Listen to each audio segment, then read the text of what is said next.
Okay,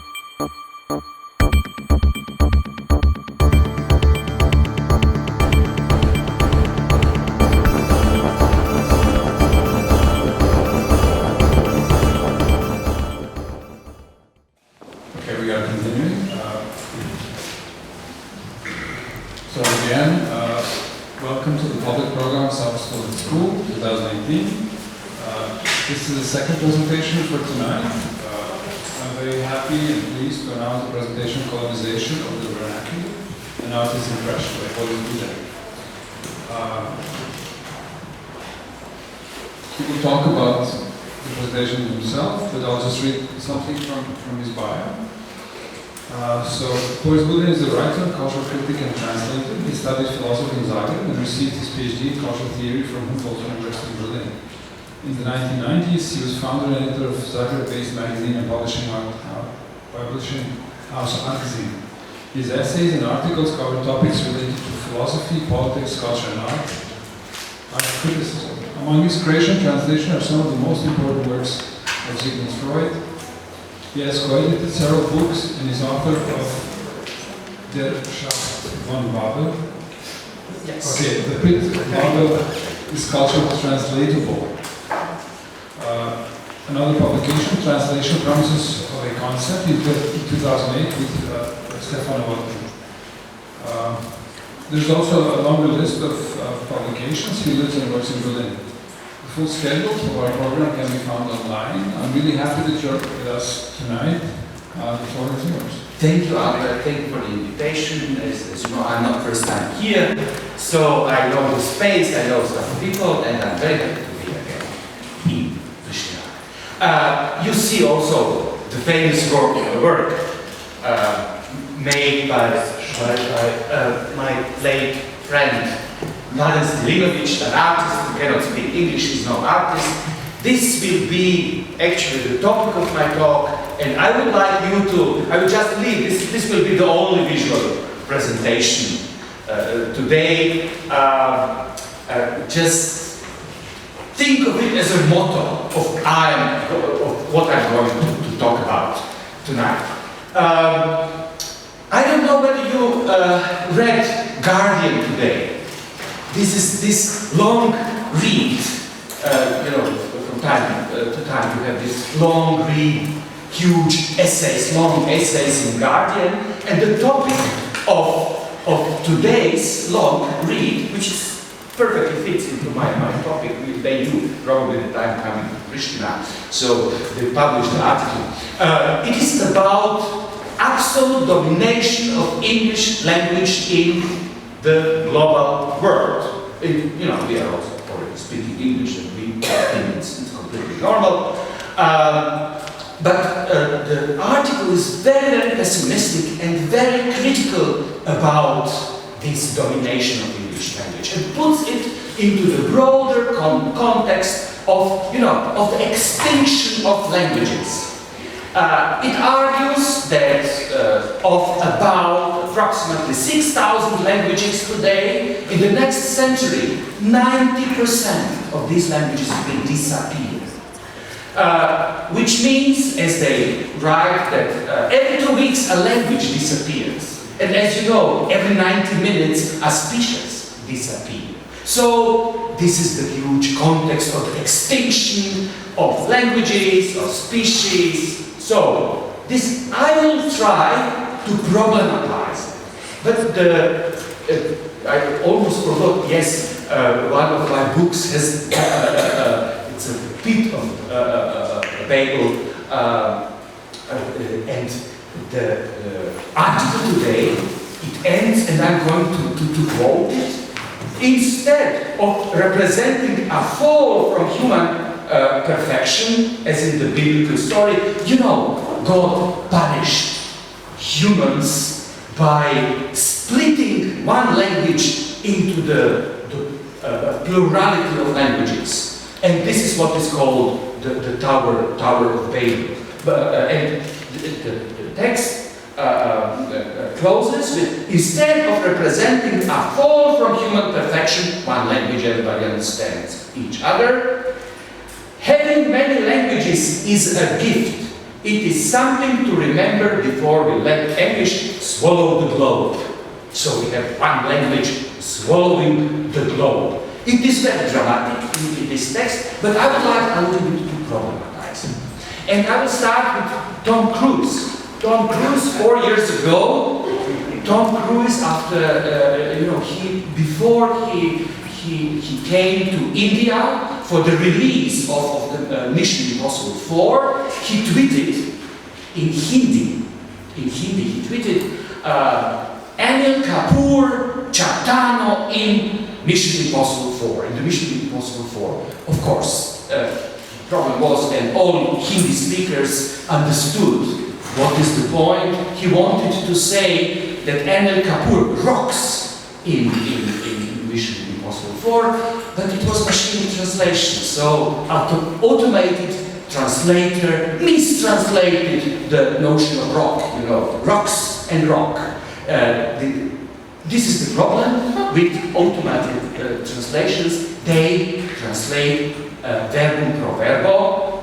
They think of words as being equivalents. It always understands the translation in terms of communication, never as interpretation. So shit happens with machine translations. So, but this funny anecdote actually pushed open a quite interesting discussion in India. And in India, they have been discussing these problems for years. It is called, they even had a group of researchers who they do constantly research on what they call vernacular audiences. What is vernacular audiences? You think of India as a place where many people speak English language, but if you analyze it, almost 20% understand somehow English. Only 4% of Indian people, only 4% speak English fluently, which means you have 900 million people who don't speak English. And many years ago, Microsoft had this idea of organizing machine translations, but found the Hindi script too complicated. Now it has changed, and the engineers in Google, Facebook, Twitter, they work day and night to do what? To address this huge audience, and they call it vernacular address. And they have these researchers who publish vernacular reports, measuring how many percent of vernacular audience has been targeted by machine translation, by internet. So, and they say it's very simple, it is the only chance for economic growth in India is by addressing vernacular audiences. This is a little bit at odds what the guy today in Guardian says, that English is going to swallow the world. No, actually the most advanced companies in technologies, media technologies, they work in a different, opposite direction. They want to target what they call vernacular audiences. You would now ask, India is far away, what this has to do with Europe? We have so many languages in Europe, allegedly 80, this problem of counting languages. This is a huge problem, because I mentioned in the article it's about 6,000 languages. But actually, people counting languages say that there are 225 languages in the world. So this is a huge difference between 6,000 and 225. So you see this space of how we define languages, and then even this idea, whether we are able to count languages as apples.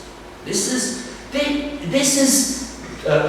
completely, how to say, chaotic space. You know, if you ask me now, after reading these two articles, whether there are 6,000 or 225 languages, I don't have an answer. But of course, they deal with this in a different way. This is not my topic. I come to back to the European Union. They did last year research a group of media technologies and linguists. They did a research on how they analyzed 30 European languages, how do they behave in the cyberspace, in internet. And you know that in the internet there is almost 50% of all the content is in English, in internet. So they found out that of 30 analyzed European languages, for 25 of them, this is what they say, that they are in direct danger of digital extinction, which means that their presence is either weak in internet or non-existent. Of course, we from the Balkans, you know, all the Slavs and Albanians, we are on the list of 21 languages. They are supposed to disappear, not survive digital age. This is something new, which is very interesting. Our cultural scenes and elites, they obviously don't read this. You know, this would be such an alarm that our languages, our school system, as educational systems in using our national languages, you know, this is all going to collapse. This will be of no use soon. But nobody panics about it. It is very interesting, very simple. Well, there are other theorists not mentioned in today's Guardian article who actually argue the opposite of this idea that English will swallow the world, that everybody will speak English soon and all other languages will die out. No, the point is, like Nicholas Ostler, British linguist, theorist of world languages, he actually argues that English language has already reached its peak in its development and is already in the phase of its decline.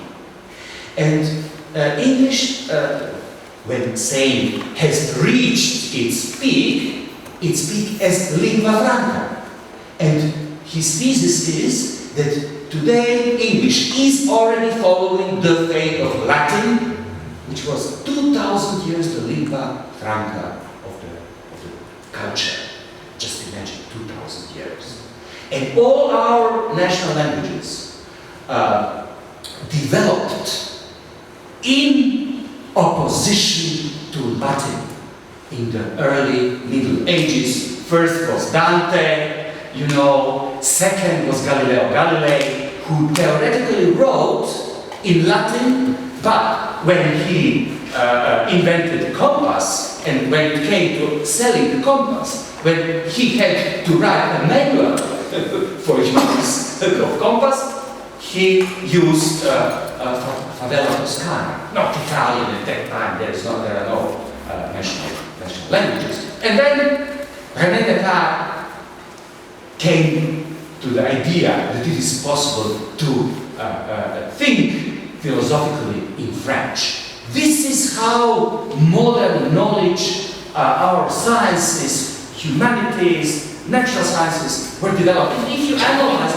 like these, our small languages come originally from Croatia, you know, this is the end of the 19th century when they started to develop scientific terminology, etc., etc. Today it is almost of no use because it is like in Galileo's time, but the other way around. You have the school, you have the faculty, you can study natural sciences and humanities in your mother tongue. But look, in Croatia, there is no industry has collapsed. How can you use your knowledge? Because national industry no longer exists. In Croatia, there is only one functioning industry, which is tourism industry, and this industry you don't need Croatian language. You need it for kitchen, you need it for toilet, and that's all. These are, again, very, very dramatic developments. Nobody talks about it. This is a huge symptom. But look, what Osler argues is precisely the opposite of what is today the claim in this text. And then Osler says, what will prevent English language to develop into the global language? It's elitism. It's elitism. Today, you know, the English language is the language of the global elite. But this is, elitism is what kills Lingua Franca. This is what killed Latin, finally. So it's quite open, but so he Osler, I quote only one sentence. He writes, the world is moving not to English monolingualism, but a much more multilingual, diverse, and potentially incalculable future. So we don't know where are we heading for in our linguistic practices. But let me come back to this Indian case. You know, 900 million Hindi-speaking who are going to be addressed by huge transnational companies in their mother tongue. So, this is the question, how to think of this audience and how to understand this, what they call vernacular audiences.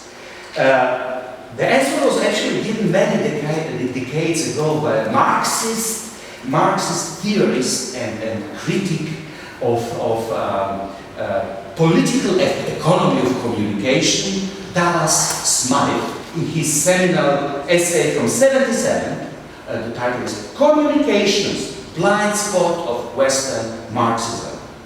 Smythe criticizes previous economies like Keynesian, Galbraith, neoclassic economies, but also Marxist theorists like Gramsci and the Frankfurt School for ignoring the audience market. He argues that the trend of advertising began in the late 19th century in America, North America, the United States, and started to develop after the First World War I. For Smythe, audience is the commodity form of mass-produced, advertiser-supported communications of the monopoly capitalism. In short, the audience is, I quote, produced, sold, distributed, purchased, and consumed. It has a price, which is why it can be considered a commodity. So he coined the term audience commodity. So what is called vernacular commodity in India, it is actually an audience as a commodity. And Smythe demonstrates how advertisers buy the audience and how price is determined. He shows the inequality of the current system where the audience pays and advertisers don't. He argues namely that the audience works, and for audience, working audience, there is no leisure. The audience works all the time. What is called vernacular audience is in fact a sort of a norm, or in India, just think again, 900 million people who are going to be addressed soon, and called vernacular audience. This is in fact commodity. This is in fact a sort of pre-capitalist audience that is yet to be colonized. That is, which means incorporated into the production relations of neoliberal global capitalism. In other words, transformed into commodity. Vernacular commodity is A vernacular audience is an audience at the moment of its transformation, when it is addressed as vernacular, into transformation into commodity. And this process, you know, when capital enters pre-capitalist relations and spaces, this is the accumulation of capital. This primal accumulation of capital. So, what we call vernacular, this is now the chance for the new wave of the accumulation of a global neoliberal capital. And this is in fact what happens with the internet. Take for instance digital music files. Originally audiences were able to distribute them beyond the capitalist control, which was unable to stop it. But in the meantime, new economic models were created to distribute and sell music for profit, which is, as consequence, transformed the vernacular and capital that coming and doing like what, you know, to enclose it, transform it into commodity. This also applies to vernacular spaces, as state is a capitalist enclosure by means of digital technology, or the capitalist enclosure of linguistic practice, or praxis, I would even say. Or more precisely, of the linguistic commons in the domain of everyday life. The question is now whether it is possible to imagine another scenario, another non-capitalist future of vernacular audiences, so that they don't turn into commodities. And this is, in fact, a topic that Ivan Illich, if you heard this weird theorist, actually, he wrote quite a lot on what he calls vernacular values. In his shadow work from '89, he developed this concept of the so-called vernacular values. What is vernacular? Vernacular comes from Latin vernacular, and it is something that is homebred, homemade, homebred. Like verbus verna are slaves, domestic slaves. Slaves that are born at home, not bought on the slave market. This is the source, etymologically, of the idea of vernacular. And we are not far from the notion of amateur here, you know, everyday, live, something.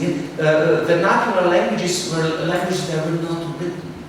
This is why James Joyce in Finland's Way called vernacular, it's ear talk. It's, you know, only for ears, not writing. So, for Ivan Illich, vernacular is a mode of life and language below the radar of exchange value. Vernacular language is a language acquired without a paid teacher. Loose, unruly language, here as opposed to written down. Here, not written down. For Illich, the dependence on formal teaching of the mother tongue, we all went to, you know. We call mother tongue something that is for sure not mother tongue, but it is the mother tongue of the state, no, of the system, never of the mother. So, this formal teaching, we would say today, the standardization of the European vernaculars with the Renaissance started, you know, 18th century, German. Spanish was the first language to develop formal grammar. And Dante, interestingly, he called Latin, not Latin as a language. He didn't think of Latin as a language. He called it grammar. It's a structure. It's not living language. So, for Illich, this dependence on formal teaching of mother tongue is the paradigm for all other dependencies created in the age of commodity-defined existence. At stake is an institutionalized linguistic enclosure of the vernacular domain of social life and its vernacular values. And as I'm saying, it began in Spain in the late 15th century. And it followed in the footsteps of the Roman Catholic Church, church's enclosure of spirituality. You know, when you suddenly got priests who were professionals in faith, and others were amateurs. And then later Bachtin, writing on language, you know how Bachtin would call the linguists the priests of language, those who are in possession of the secret of language. And we all, you know, we just speak, but linguists, they know properly, you know, the truth. So, for Illich, the vernacular domain is the realm of everyday life in which people create and negotiate their own sense of things, how they should educate themselves, how they should embrace their spirituality, how they should manage the resources they need and love. Vernacular culture consists of those spaces that exist for self-determination in the broadest sense of the term. Finally, vernacular values are intuitive knowledges and practical know-how that structure everyday culture. Speaking from this perspective, you know, an artist who cannot speak English, it has something, it defines art. It is some sort of institutionalized art, and it provokes us now to put the question, is it possible to think of a vernacular art in these Illich terms? Illich calls for defense and reaffirmation of these vernacular values. He believes in people's power, in the popular will that articulates itself in mass amateurism, which will be able to challenge the professionals and so become a collective political force. It is out of this struggle that we might create new, he calls it, tools for conviviality, meaning another kind of human sociability, a collective commons beyond monetary speculation and beyond professional, as he calls it, mismanagement. And under mismanagement, he calls development. This is what, you know, progress, you know, constant progress and development and the economic, the growth, the idea of economic growth, that as the paradigm of the idea of, you know, how to develop. He calls it simply mismanagement. And he was totally weird guy, but you know, you can find YouTube his lectures in the early 80s on water. You know, water. Today we see how important it is within the context of ecology today. And well, it's a huge topic, and the topic of extinction of species and languages, it's also about ecology. But anyway, the closure of vernacular domains that, according to Illich, began in the 9th century is still taking place today, as in this case in India, where not the church and its priests, but the moguls of the digital realm colonizing, transforming vernacular audiences into commodities. But it is not the only type of enclosure of vernacular domains that is happening today. It has also its ideological and political form. I have in mind the rise of neo-conservative and right-wing political forces in Europe, in the United States, as in the whole world, in India, for instance, where we have a right-wing government, racist right-wing government, such a population. So, they are those who today strategically and so far successfully target vernacular audiences, however, without questioning the problem of their commodification. So they do target, like, it's not only, we don't have to go to India, we have Viktor Orban, and his Hungarian monolinguals, his electorate, monolingual electorate. This is a vernacular, in the process. What happens today in the European Union, we can discuss it later. It is the revernacularization of the national languages, even including the strongest ones, like German, so that they lose their position in relation to English and come into the situation which was typical for the languages in the Middle Ages, vernacular language, using for, lower discourses, while in all higher discourses, where there is, power, finance, philosophical thinking, contemporary art, you use English. So, it is, the right wing, they address the vernacular life worlds and claim their values. This is traditional family life. And now what I'm going to read, it describes precisely the right wing movement in Croatia and in Hungary. This is like, they target traditional family life, non-institutionalized healthcare, against vaccination. Right of the family to raise and educate children outside of the state institutions. Right to monolingual intimacy in the form of xenophobia. This is idea that you are most authentic in your mother tongue. This is where the language is only, when you are linguistically at home in your mother tongue, only in your mother tongue you can authentically, express yourself. Okay, Samuel Beckett or Joseph Conrad would oppose, Joseph Conrad would say, I use English because to express this rude truth, my Polish is too sophisticated, So, just to remind you that it was psychoanalysis. At the very beginning, 1895, this is the famous case of Anna O. Bertha von Pappenheim. Her symptom was that she couldn't speak her mother tongue, German. So she, as a symptom, used English language, and this is how she defines psychoanalysis as in English. Psychoanalysis was first defined by a patient in a foreign language, in English, as talking pure, as chimney sweeping.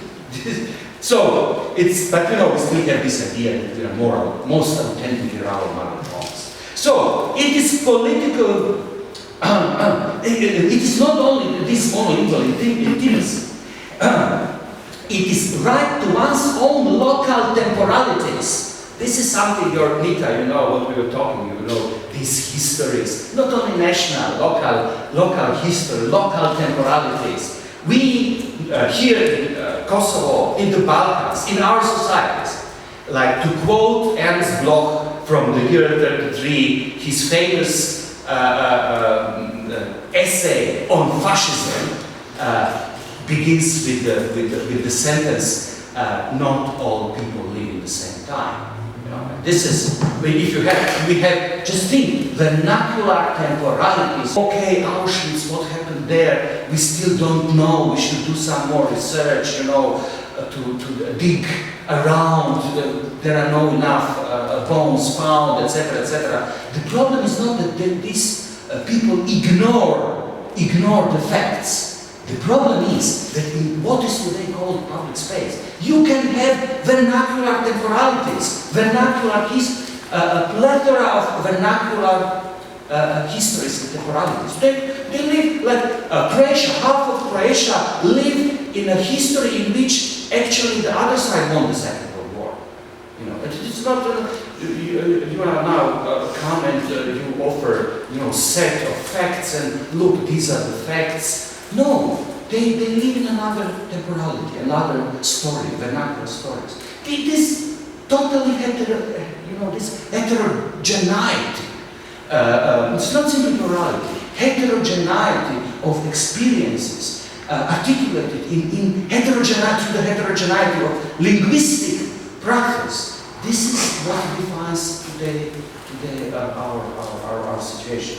So, my argument is that it is today the political right that offers full protection of the vernacular values, as they have defined it, but not, as Illich wanted it, from the capitalist enclosure, but rather in the name of it.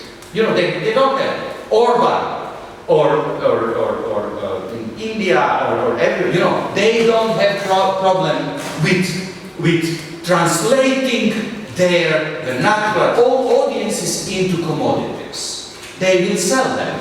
They do it already. So the right does nothing to prevent vernacular audiences from transforming into commodities. Quite the contrary, it uses commodification to turn the vernacular audience in its own political audience. It is in this sense that it opposes globalization. Again, in the name of the local, or more concretely in the name of the vernacular values, it has ideologically appropriated.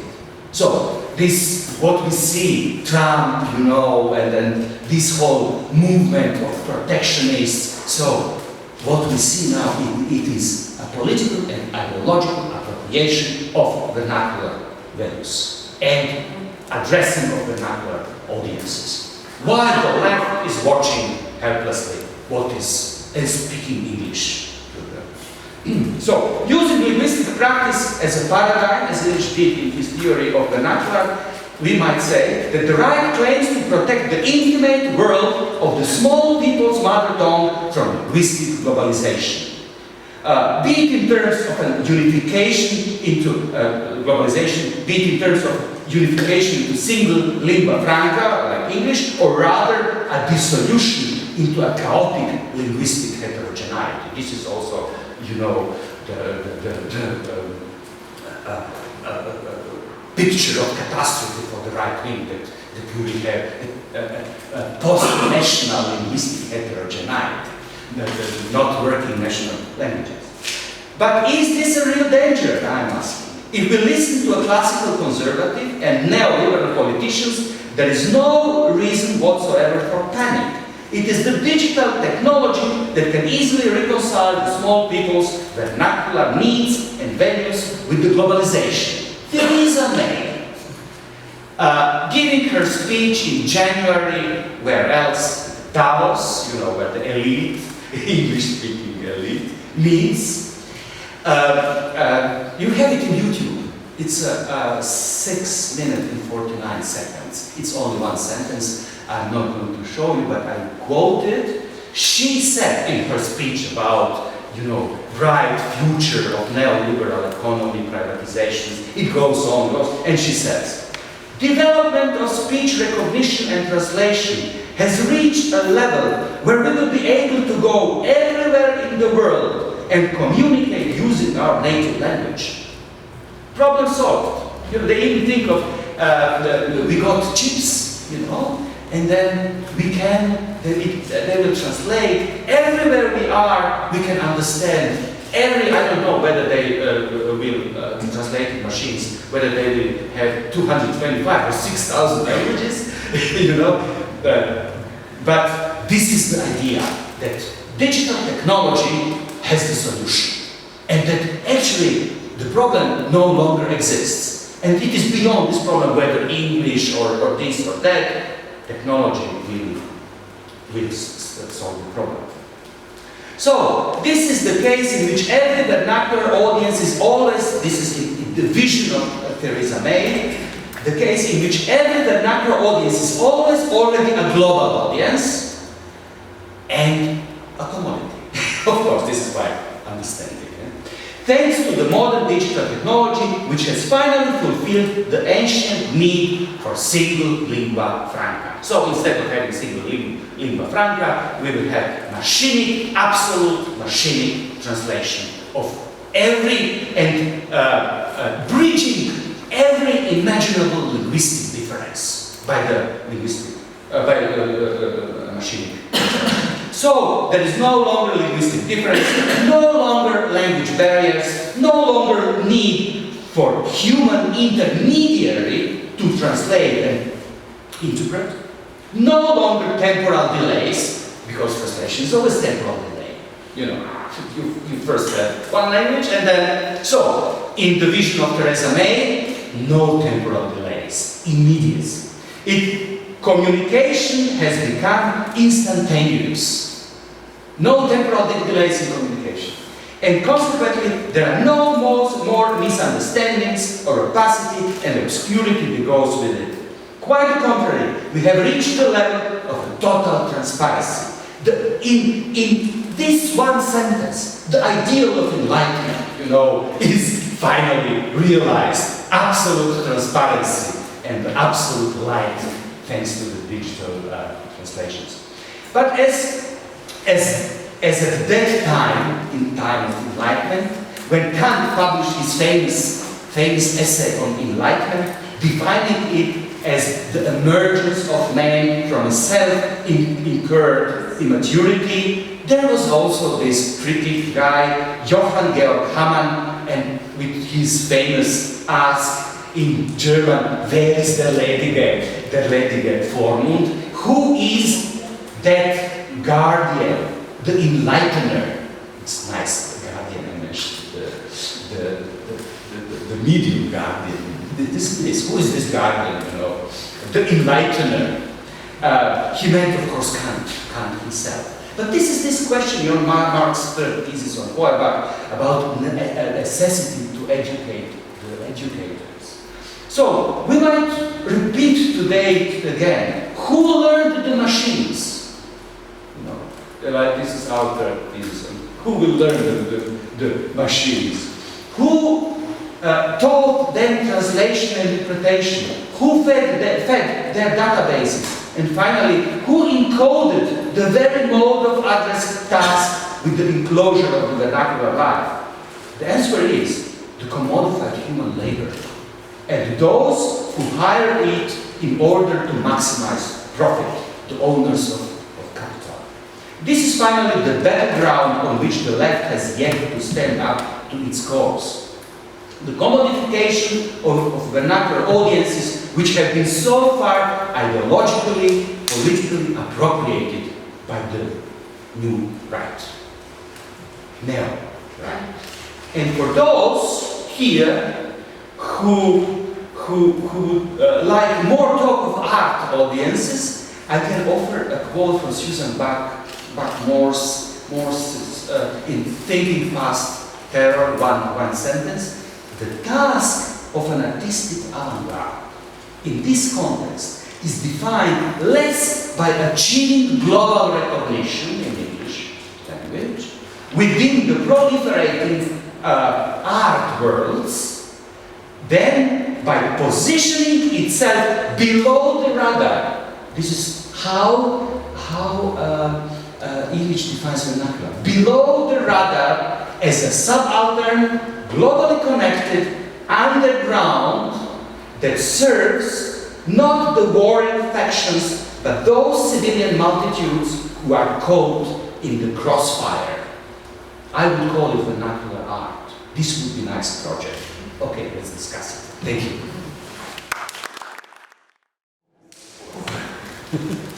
Thanks, Boris. Immediately questions before I praise you for what you are proposing to us.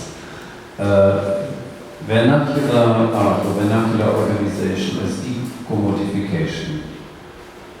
I understand your argument that you say that the addressing of vernacular audience as commodity, maybe we can call it transition from former subsumption under capital to real subsumption of capital. That means really produce as a commodified audience. But totally agree to all what you said, but I'm just thinking a little bit further. How would you then, we agree language has antagonism, negativity in machines and algorithm will never fully translate it.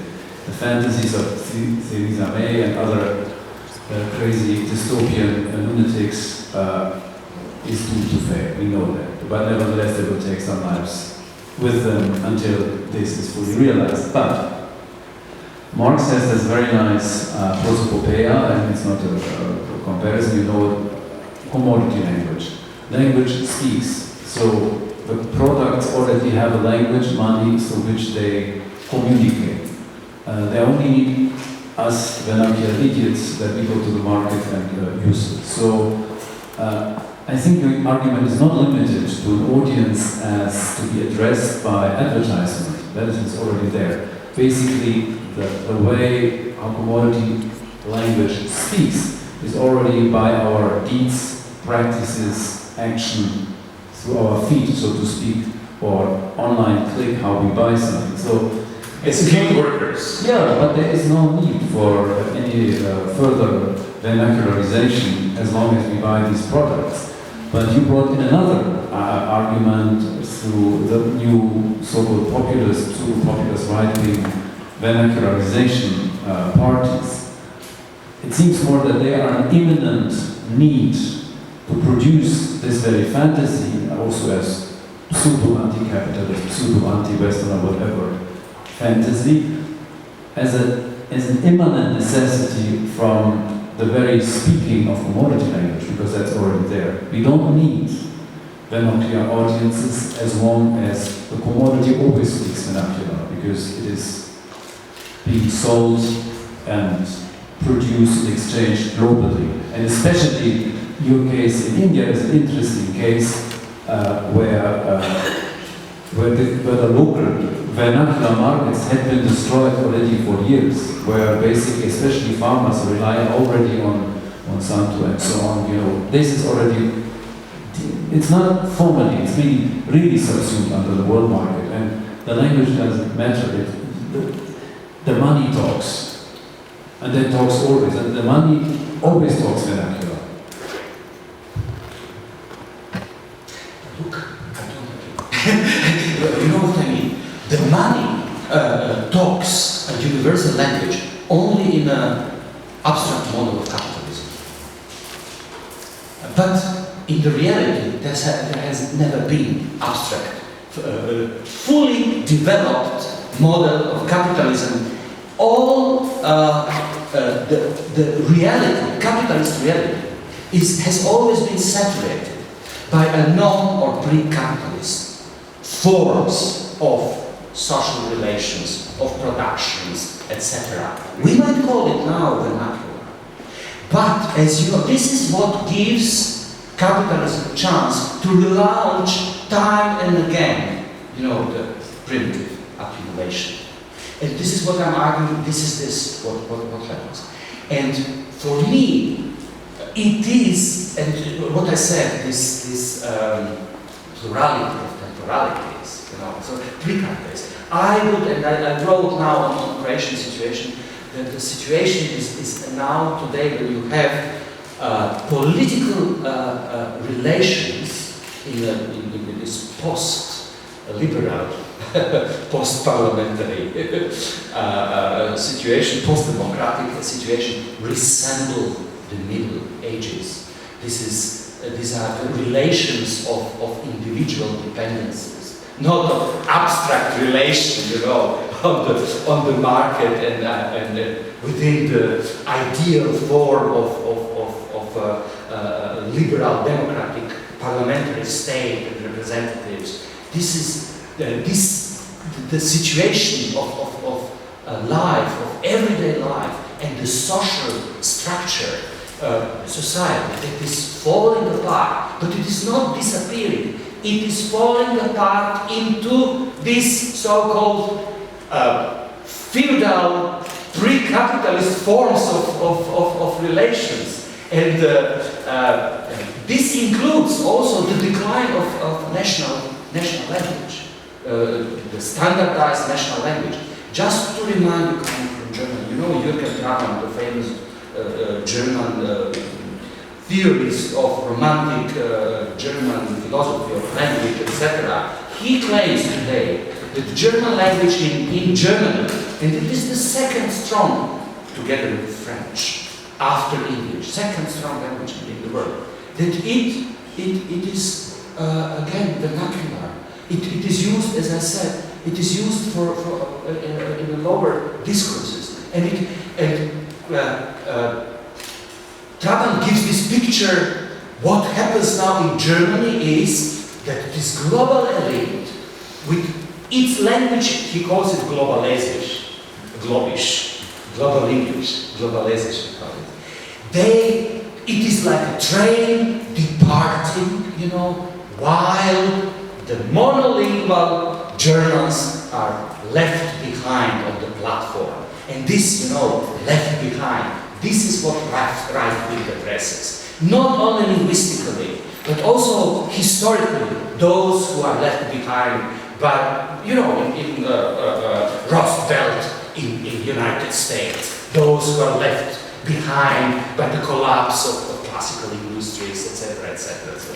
So it is a quite active politics of past, you know, addressing the past. But this is what I see. This is closely connected to this today's heterogeneity of social relations that cannot be reduced to the abstract perfect model of capitalist relation. It wasn't the argument. Hmm? That wasn't the argument. The abstract relations are there, therefore you have heterogeneity to talk about. We don't hear what you say. Use the mic. Use the mic. Sorry. Yeah. Okay. We talk about this. Yes, yeah. It's both. It's always both. And what you say has never existed. It's a complete fantasy that never existed. And I also didn't think. Yes, So this ideal model only exists for some neoliberals. The thing is, capitalism has always relied on other, what it is not. But this is what it's thriving on. So this is not new. The only thing is that money talks and seems to also use in the ideological sphere the vernacular. So there is a different discourse for those left behind on the platform, but that capitalism talks through what it is not, original accumulation, is the classic case, has always been since capitalism has been there. That's why it's abstract and it produces and thrives on and formalizes and whatever subsumes what it is not. That's capitalism. Okay, let's have other.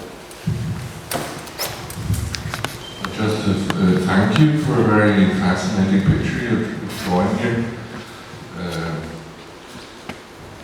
Just a footnote to the language thing. I think the American Congress at some point decided if they should speak French, Dutch, German or English. And at the time it was one vote more for English. So it could have happened in history that the whole would have been, that German would have been our English. Just as a remark. Okay. But I agree, you know, it is of course historical contingents. This is. But just a question. I mean, what's interesting in this scenario is actually that you propose that we as artists address the audience, the neoliberal and nationalists do. Is that the case? If I understand you right? Whom I address? Well, no, but you say Give a mic. the last remark you do is we should address things under the radar. Yeah. It's which I find is super interesting, but you also talk about the neoliberal or local addressing the vernacular. So if I understand you right, you're asking us to address the same audiences as the neoliberal. Am I making the wrong conclusion here?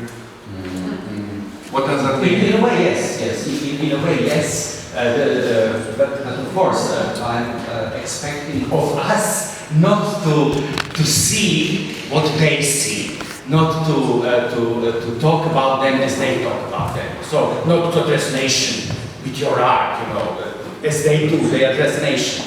So we should address something else. What we understand. What is this? What is happening to nations in this reduced to a sort, you know, of identities, identity packages, of museums of national culture, museums of identities. This is very, very challenging. But as you know, what is called art system functions. It's global. It speaks English, but it is very Western. The anchored in Miami, clear where it is located. Miami, Basel, Venice, Castle, London, etc., Guangzhou.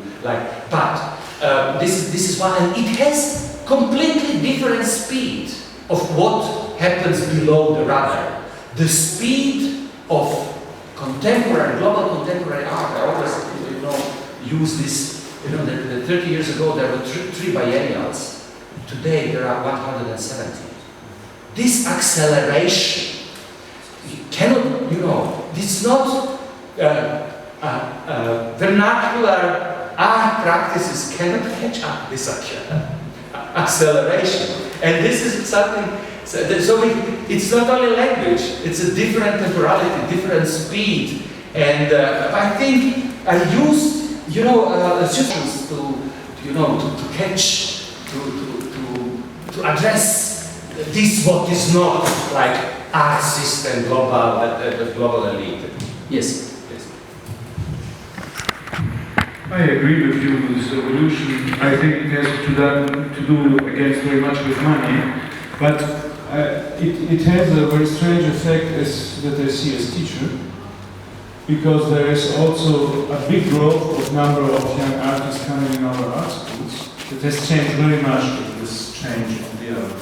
And there I find a very different situation, so that what we are trying to do here, let's say to teach in English, is in the end not possible, really, if I really speak about teaching art.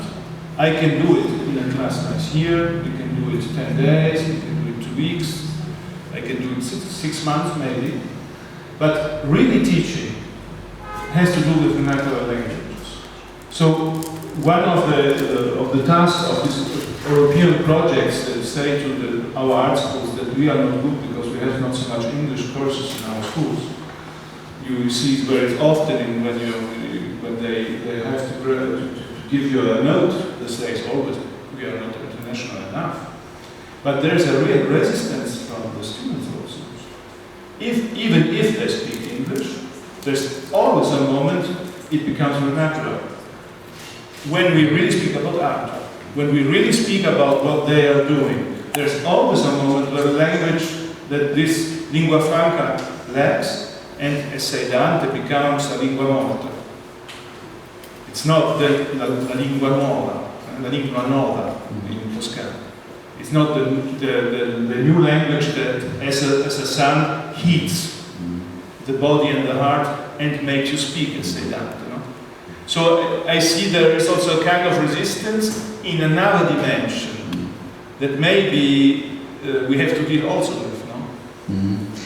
Just to, we always think on one side, like Trabant talks about German powerful standardized language as a vernacular. This is a completely different situation from Dante's and Galileo's, because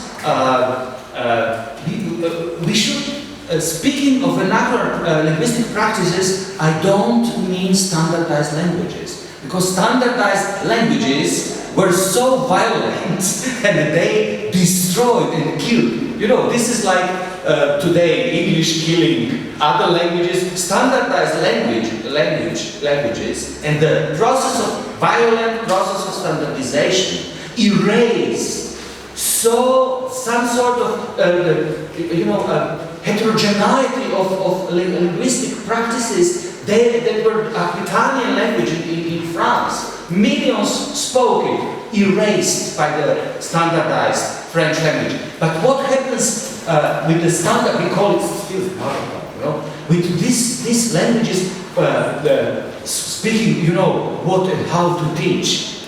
I think that the dilemma is not between English and national language, but between English and something we should really invent, some sort of vernacular, I would say more natural linguistic practices, and they are their heterogeneity and the fact that they are not institutionalized should be only another motivation for us, because these standardized languages and educational systems in these standardized languages, national languages, this is what obviously no longer functions and cannot catch up with digital development. And speaking of the European politics, linguistic politics, it failed. 2002, European Union developed the ideal of European monolingualism in Barcelona there was a meeting, and the idea was each European should learn 3 languages. One is the mother tongue, second, of course, Lingua Franca, English, and the idea was the language of the neighbor. So this would be the third. Of course, like 10 years later, then there was 2006 in the commissar, appointed commissar for European multilingualism. No longer, it's over with the project. So, yes, but Germans didn't start to learn Czech language or Slovakian or Polish, etc. Nobody had interest for, and especially, look, I'm coming from Prizren. Prizren was originally truly multilingual place, where, people were constantly mixing Albanian, Turkish, Serbian, and who knows what. But today you see, it is truly Europeanized. The city, you have the mother tongue, probably it will be, you have minority which is Turkish, they speak 3 languages, but normally education will be everywhere in the Balkans, the mother tongue, either Serbian or Albanian or I don't know, Croatian, Slovenian, or English, or these 2 languages. But at the same time, you have cultures, and for national cultures, the language, national language, is supposed to be the very essence of it. Not the jewel in the crown, but the very essence. But when you say today Slovenian philosophy, it doesn't imply Slovenian language, because all most important Slovenian philosophers write English, Žižek, Dolar, Alen, Zupančić. So we use some concepts, but the concepts have lost the meaning. So I'm saying, coming from Croatia, Croatian football, this is a football that is not played in Croatia, and it is not played, not a single player plays in Croatia, and it is not played in Croatian language, but in Spanish, in English, in German, in Italian. So this is something new. So these notions are totally empty. So, okay, please. Yes. I think you're loud enough. Okay, so thank you so much for this, because at least just kind of look to the side of this whole idea that we're talking a little bit about in terms of cognitive justice is an attempt to actually get to the vernacular, to get to vernaculars and to account for the contingencies and so forth. However, if you could say just a little bit about in you exposing this system that commodifies these vernaculars and that also turns them into points of sort of fascist mobilization. To me, it appears that there seems to be something that's been left uncovered, and which is kind of what is assumed to be European, what is assumed to be the center through which all of this then emanates. Because we can also think of other kinds of spaces and other linguistic practices. Think of Swahili, Chinese, where there isn't necessarily the experience of extension or theory extension, or that it might not even be as eminent, because there have always been multiple places. There have been other lingua francas. Latin wasn't the global lingua franca. It was to Europeans, it was to white Europeans, but not to the globe. Besides Arabic,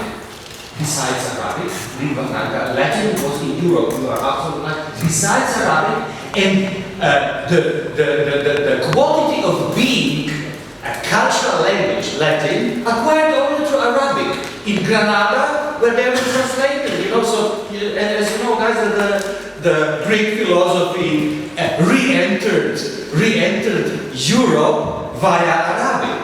So, but Sanskrit was also lingua franca. And there are other theories. They say that internet is not going to be only English, and they say Spanish, Chinese, Hindi, Russian, and they say all languages spoken by more than 100 million people. They are only interesting for the capital, probably. So, not our languages. It is quite open. You have, one theorist believes in the total dominance of English, another says no, it is over, it is crumbling already.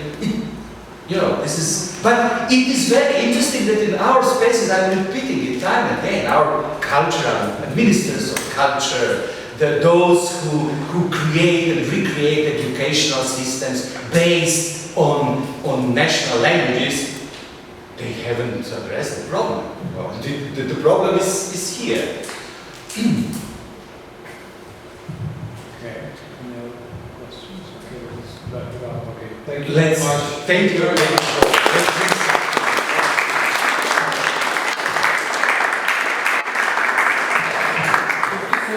What is